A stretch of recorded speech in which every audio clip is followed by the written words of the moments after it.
Hello, my name is Michael Lewis, and this is for FTE 217, and this is for week 7, trigger systems. The very first part was to get my notes here. You analyze when a trigger work is necessary.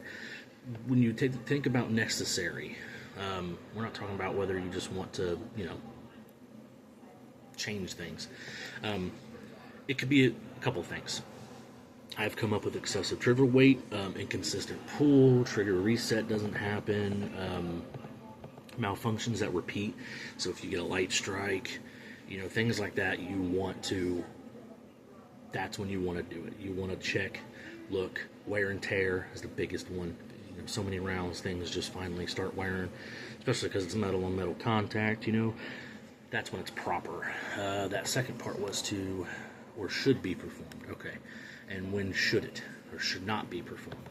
It should not be performed. If you don't have the experience, don't do it. I would say new firearms, but always just double check, because even off a line, something could have happened. That's why functions checks is really good to do. Always make sure you maintain your original specifications. Don't try to, I can go 5 thousandths more this way. No. It could completely mess this up. Aftermarkets, they are getting a little bit better in the world, but always, again, double check your specifications. A good way to do that, if you don't have it, go to the manufacturing firearm website. They may have it. Most of them do. If not, go to your local gunsmith, the one downtown. Just ask them if they could find it. Things like that will definitely help you in the long run. The second part was we'll discuss the problems that can occur when improper trigger work has been performed. The problems that can occur is things like negligent discharges. If you drop it and that hammer's not where it should, not in a specification, could be too loose, could just slide right in and hit that firing pin.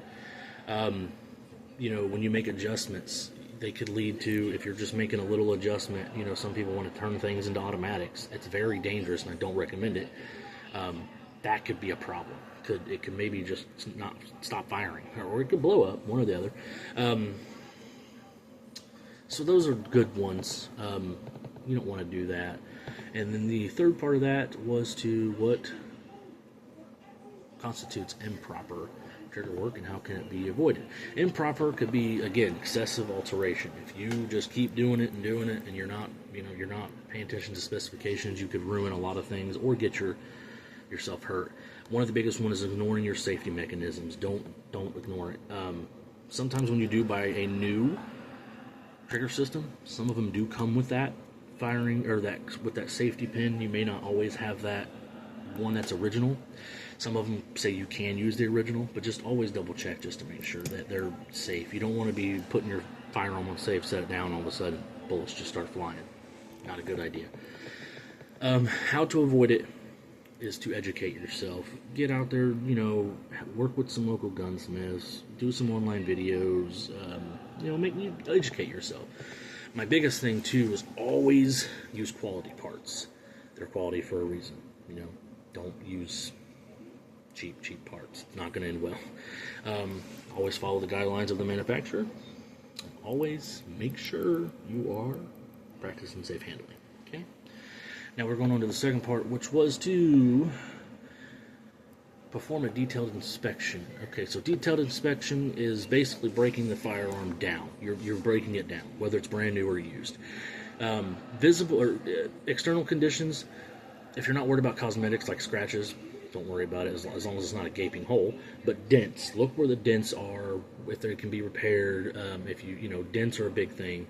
Barrel inspection, make sure there's no obstructions, make sure the crown is okay, make sure, do those types of things. The bolt carrier group is important because you want to make sure you inspect it, check the gas rings, make sure the firing pin moves freely. Receiver extension and buffer tubes, make sure they work. That buffer tube, takes most of your recoil, so make sure those are working. Always do your safety features. Check that safety. Do a functions check. Make sure it's gonna make sure it's not gonna hurt you and get you through what you need to get through. If they got sights and optics, make sure they're That's hearsay, more or less, but make sure they're good. You don't want to do that. Magazines is the same thing. Look for dents and cracks. Make sure the spring inside works. Make sure they fit. Don't just buy a used weapon and they just throw one at you because they don't know what they're doing. Just make sure. Check your trigger